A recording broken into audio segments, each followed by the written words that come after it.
Welcome to a new IT Under 3. Today I'm going to be talking about Google Calendar and some of the features that go along with it. To get to Google Calendar, you first need to search Google Calendar on Chrome and then click the first link. I don't have Chrome, but it is recommended by the IT department that you do use Chrome.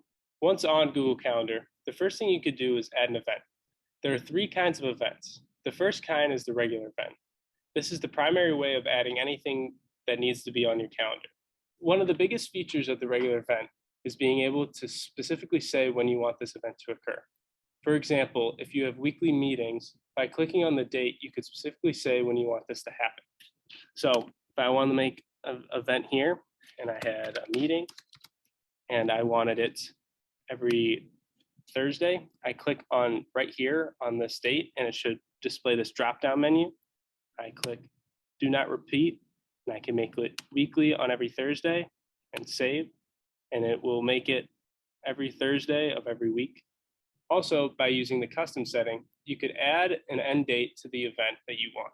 So if I go here and say I have meetings, but I only have meetings for a specific amount of time, I could click do not repeat, go down to custom, and I could say do every week on Thursday, and I could do on, and this is the end date as it says here, and I could make it whatever date I want. So say I want it right before Christmas, do the 23rd, done, and if I save, I could go all the way to December, and the last day is the 23rd. Another useful feature of the regular event is adding notifications to that event.